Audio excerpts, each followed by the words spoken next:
সন্দেশখালী কাণ্ডে আরো দুই বিরোধী নেতার জামিন।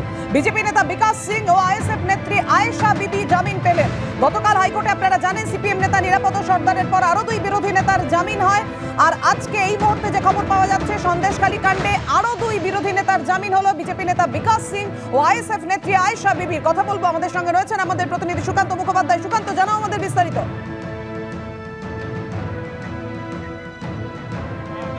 আয়েশা বিবি অর্থাৎ আইএসএফ এর কর্মী যাকে গত শনিবার রাতে গ্রেফতার করা হয়, রবিবার তাকে আদালতে তোলা হলে 3 দিনের পুলিশি হেফাজত দেওয়া হয়। সেই আয়েশা বিবি যিনি আইএসএফ এর কর্মী, মিনাখার বাসিন্দা, তাকে আজকে আদালতে তোলা হয় এবং কিছুক্ষণ আগে আদালতের তরফে যে নির্দেশ দেওয়া হয়েছে যে তাকে নিঃশর্তে জামিন দেওয়া হয়েছে, 1000 টাকার ব্যক্তিগত বন্ডে তাকে কিন্তু জামিন দেওয়া হয়েছে। তার পাশাপাশি কিন্তু তোমাকে জানিয়ে রাখবো যে বিকাশ সিং, বিজেপি নেতা বিকাশ সিং, যে এই মুহূর্তে জেল হেফাজতে রয়েছে, যদিও তাকে আজকে সশরীরে আদালতে তোলা হয়নি, তার পেপার প্রোডাকশন হয়েছিল, অর্থাৎ তার হয়ে তার নথিপত্র পেশ করা হয়েছিল আদালতে।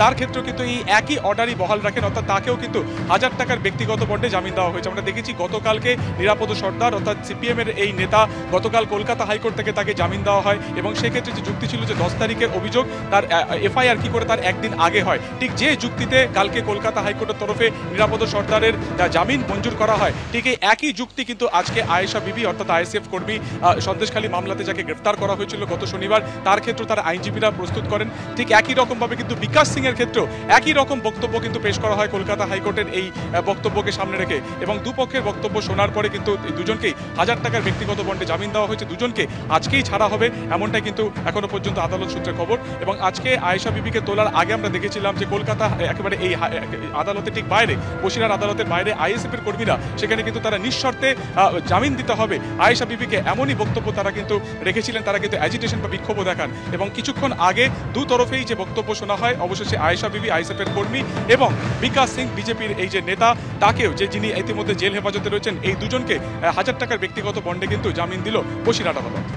একদমই গতকাল আমরা দেখেছিলাম নিরাপদ সর্দারের 17 দিন পর জামিন পান তিনি এবং সেই নিরাপদ সর্দারের জামিন মঞ্জুরের যুক্তিতে বিকাশ সিং এবং আয়েশাকে জামিন দিল বসিরহাট আদালত।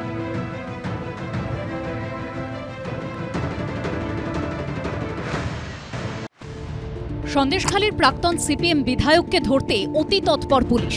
সেই অতি সক্রিয়তা নিয়ে কলকাতা হাইকোর্টের প্রশ্নের মুখে পড়ল তারা। আর উল্টো দিকে 54 দিন পরও সেই পুলিশই সন্দেশখালীর বেতাজ বাদশাহ শেখ শাহজাহানকে ছুঁতে পর্যন্ত পারল না। পাগলা দাসুর রাজত্ব বলতে যা বোঝায় পশ্চিমবাংলায় তাই হচ্ছে। মঙ্গলবার সন্দেশখালীর প্রাক্তন সিপিএম বিধায়ক নিরাপদ সর্দারকে অন্তর্বর্তী জামিন দিয়েছে কলকাতা হাইকোর্ট। এদিন বিচারপতি দেবাংশু বসাক প্রশ্ন তোলেন, কিভাবে একজন নাগরিককে এভাবে হেফাজতে নিতে পারে পুলিশ?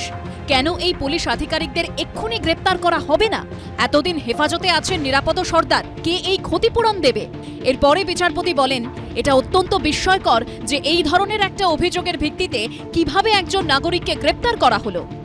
জামিন তো হতোই, কারণ এটা মিথ্যা মামলা, কিন্তু কেন মিথ্যা মামলা করা হলো তার জবাবদিহি লিখিতভাবে পুলিশকে জমা দিতে হবে, এটা হাইকোর্টের নির্দেশ। সমস্ত মিথ্যা মামলা প্রত্যাহার করতে হবে। আপনারা জানেন যে ঘটনাটা 9 ফেব্রুয়ারি হয়েছে, ওটা কোনো এটা আমরা ইনকোয়ারি করে দেখছি, মোস্ট প্রবাবলি এটা একটা এরার আছে, হিউম্যান এরার হতেই পারে, বা যেটা আমাদের ইনকোয়ারি রিপোর্টে যেটা পাবো ওইভাবে আমরা অ্যাকশন নেব। আপনার কাছে রিপোর্ট তলব করেছে? হ্যাঁ, ওটা রিপোর্ট আমি দিব। হ্যাঁ, ইনকোয়ারিতে যা পাবো ওই হিসাবে অ্যাকশন নেওয়া। 11 ফেব্রুয়ারি গ্রেপ্তার করা হয় সন্দেশখালীর প্রাক্তন সিপিএম বিধায়ক নিরাপদ সর্দারকে। সিপিএম এর অভিযোগ, সেদিন সকালে বাঁশদ্রোণীর ভাড়াবাড়ি থেকে নিরাপদ সর্দারকে নোটিশ ছাড়াই তুলে আনে পুলিশ। দুপুর 2:50 গ্রেপ্তার করা হয় তাঁকে। 3 দিন পুলিশ হেফাজতে ছিলেন প্রাক্তন সিপিএম বিধায়ক, 14 দিন ছিলেন জেলে।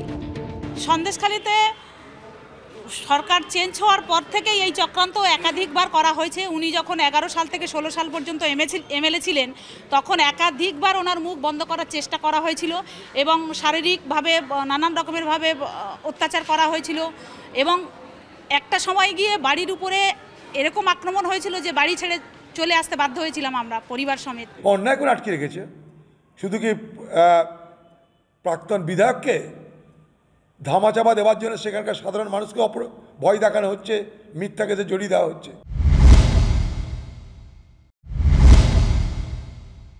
গ্রেফতার তার নিশ্চয়ই কিছু কারণ ছিল, জামিন তারও নিশ্চয়ই আদালতের দৃষ্টিতে কোনো কারণ আছে।